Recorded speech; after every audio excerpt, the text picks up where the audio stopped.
हम एक आजाद देश में रहते हैं जो कि संविधान के हिसाब से चलता है, जहाँ रूल्स हैं, रेगुलेशंस हैं, और जो इंसान इन रूल्स और रेगुलेशंस को तोड़ता है उसे सजा मिलती है, जिसके लिए देश में भारतीय दंड संहिता यानी आईपीसी और सीआरपीसी है। हर जुर्म के लिए इनमें सजा का प्रावधान है, पर कुछ जुर्म ऐसे हैं जिनकी सजा है मौत, और मौत के लिए है फांसी। फांसी शब्द किसी को पसंद नहीं होता है, फिर चाहे फांसी की सजा सुनाने वाले जज हो, फांसी देने वाला जल्लाद हो, या फिर जिस इंसान को फांसी लगनी है वो मुजरिम हो। लेकिन अगर जुर्म हुआ है तो फांसी भी होगी, और फांसी का एक पूरा प्रोसेस है। आपने पिक्चर में देखा होगा कि फांसी देने से पहले मरने वाले से उसकी आखिरी इच्छा पूछी जाती है। तो क्या ऐसा हकीकत में होता है? क्या आपको पता है कि फांसी देते वक्त जल्लाद कैदी के कान में क्या कहता है? अगर नहीं तो आप बस वीडियो को पूरा देखना, क्योंकि इस वीडियो में हम आपको सब बताएंगे। चलिए शुरू करते हैं। दुनिया भर में करीब 1/4 देशों में मौत की सजा दी जाती है। भारत भी उन 1/4 देशों में से एक है। भारत में मौत की सजा देने के 2 तरीके हैं, जिसमें आम नागरिक को फांसी पर लटकाकर मृत्यु दंड दिया जाता है। वहीं सेना में फांसी के अलावा गोली मारकर भी मृत्यु दंड दिया जाता है। लेकिन हम यहाँ बात करेंगे फांसी की। भारत में 1973 के कोड ऑफ क्रिमिनल प्रोसीजर में फांसी के लिए स्टैंडर्ड शब्दावली है, hanged by the neck until death, यानी मौत होने तक गर्दन से लटकाए रखना।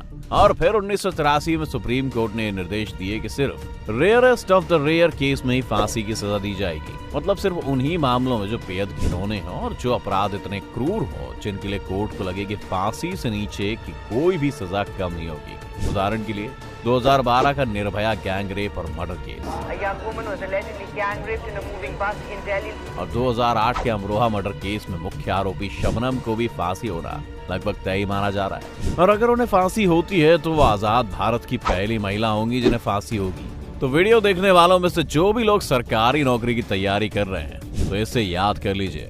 बहरहाल हम फांसी पर वापस आते हैं। भारत में फांसी की सजा का प्रोसेस कई लेयरों वाला और पेचीदा है। जब कोर्ट में फांसी की सजा फाइनल हो जाती है तो जज पेन की निब तोड़ देता है, और ये इस बात की निशानी होती है कि अब उस इंसान की जिंदगी खत्म हो गई है। फैसले के बाद इंतजार होता है डेथ वारंट का, मगर इससे पहले कुछ क्रिमिनल्स दया याचिका भी दायर कर देते हैं। अब आप सोच रहे होंगे कि ये दया याचिका क्या होता है? तो दोस्तों, ये फांसी से बचने का एक तरीका है, जिसमें वो कुछ वैलिड रीजन देकर अपनी फांसी की सजा टालने की गुजारिश करते हैं। वैसे फांसी से बचने का यही सिर्फ एक तरीका नहीं है, आपको फांसी से बचने के और भी कई तरीके बताएंगे।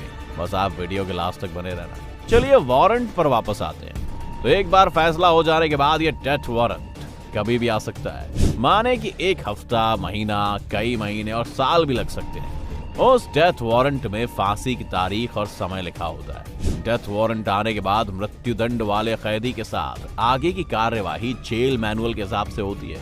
वैसे तो हर राज्य का अपना अलग अलग जेल मैनुअल होता है, जिसमें सारी डिटेल्स लिखी होती है, पर कुछ कॉमन बातें हैं जो हर मैनुअल में होती हैं। जैसे कि डेथ वारंट जारी होने के बाद कैदी को ये बता दिया जाता है कि उसे फांसी होने वाली है। फिर उसके बाद कैदी की फांसी की जानकारी प्रशासन को दी जाती है, क्योंकि अगर कोई कैदी किसी ऐसी जेल में बंद है जहां फांसी की सजा का अरेंजमेंट नहीं है, तो डेथ वारंट जारी होने के बाद उसे दूसरी जेल में शिफ्ट किया जाता है। नए जेल में आते ही कैदी की पूरी चेकिंग की जाती है और उसे बाकी कैदियों से अलग सेल में रखा जाता है। ये सेल 24 घंटे गार्ड की निगरानी में होता है। दिन में 2 बार इस कैदी की तलाश ली जाती है। जेल का सुपरिटेंडेंट, डिप्टी सुपरिटेंडेंट और मेडिकल ऑफिसर कैदी के खान पान की जांच करते हैं। हर चीज में बेहद सावधानी बरती जाती है ताकि कैदी किसी भी तरीके से आत्महत्या ना कर सके और ना ही बीमार हो। अगर सिचुएशन नॉर्मल है तो कैदी के परिवार को फांसी से 10 से 15 दिन पहले बता दिया जाता है, ताकि आखिरी बार उसके परिवार वाले उससे मिल सके। फांसी देने के लिए मनीला रस्सी का इस्तेमाल किया जाता है। बिहार के बक्सर में रस्सी तैयार की जाती है। फांसी से 1 हफ्ते पहले सुपरिटेंडेंट की मौजूदगी में इस रस्सी को चेक किया जाता है। चेक करने के बाद रस्सी को सुरक्षित लॉकअप में रख दिया जाता है। जिन जेलों में फांसी दी जाती है वहाँ कम से कम 2 रस्सियां मेंटेन करके रखी जाती हैं। वैसे तो फांसी का टाइम महीनों के हिसाब से अलग अलग होता है, और ये ज्यादातर सुबह 6, 7 या 8 बजे का ही होता है। पर यह तय होता है कि ये वक्त हमेशा सुबह का ही होता है। इसके पीछे की एक वजह की बात करें तो सुबह बाकी कैदी सो रहे होते हैं, और जिस कैदी को फांसी दी जानी है उसे पूरे दिन मौत का इंतजार नहीं करना पड़ता। अब आता है फांसी का दिन। तो फांसी से कुछ मिनट पहले सुपरिटेंडेंट जाकर कैदी को फांसी की जगह तक लेकर आता है। उनके साथ कुछ और गार्ड्स भी होते हैं। फांसी के वक्त जल्लाद के अलावा 3 अधिकारियों का होना जरूरी होता है, जो कि जेल सुपरिटेंडेंट, मेडिकल ऑफिसर और मजिस्ट्रेट होते हैं। सुपरिटेंडेंट फांसी से पहले मजिस्ट्रेट को बताते हैं कि मैंने कैदी की पहचान कर ली है और उसे डेथ वारंट पढ़ के सुना दिया है। डेथ वारंट पर कैदी का साइन होना जरूरी होता है। अब आगे का काम जल्लाद का होता है। जल्लाद कैदी के मुंह पर कपड़ा डालकर उसके गले में फंदा लगाता है और फांसी से ठीक पहले जल्लाद मुजरिम के पास जाता है और उसके कान में कहता है कि मुझे माफ कर देना, मैं तो एक सरकारी कर्मचारी हूँ, कानून के हाथों मजबूर हूँ। इसके बाद अगर मुजरिम हिंदू है तो जल्लाद उसे राम राम बोलता है। मुजरिम अगर मुस्लिम है तो वो उसे आखिरी दफा सलाम करता है और उसके बाद लीवर खींच देता है। अब इससे ये पता चलता है कि किसी कैदी से उसकी आखिरी इच्छा तो नहीं पूछी जाती और जेल मैनुअल में ऐसा कुछ है भी नहीं। लीवर खींचने के लगभग आधे घंटे बाद लाश को फंदे से उतारा जाता है, लेकिन उसे तभी उतारा जाता है जब मेडिकल ऑफिसर उसकी मौत की पुष्टि कर दे। मौत की पुष्टि के बाद मजिस्ट्रेट, मेडिकल ऑफिसर और सुपरिटेंडेंट तीनों डेथ वारंट पर साइन करते हैं। इसके बाद उन्हें डेथ वारंट कोर्ट में वापस जमा करना होता है और इस तरह से फांसी पूरी हो जाती है। फांसी के बाद लाश परिवार को सौंप दी जाती है।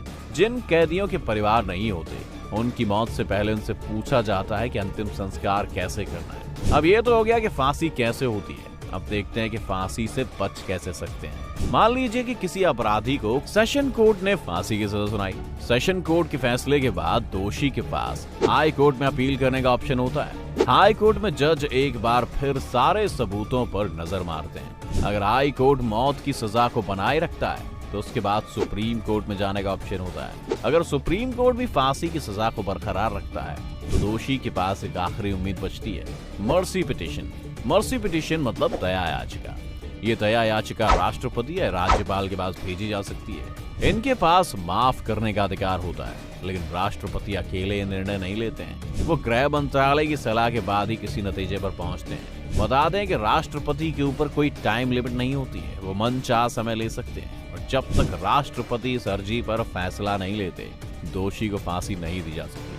ऐसा कई बार होता है कि मर्सी पिटीशन कई सालों तक राष्ट्रपति के पास लटकी रह जाती है। अगर राष्ट्रपति भी मौत की सजा माफ करने से मना कर देते हैं तो फिर फांसी होना तय है। आपको क्या लगता है कि फांसी से आप किसी और तरीके से बच सकते हैं? हमें कमेंट करके बताएं।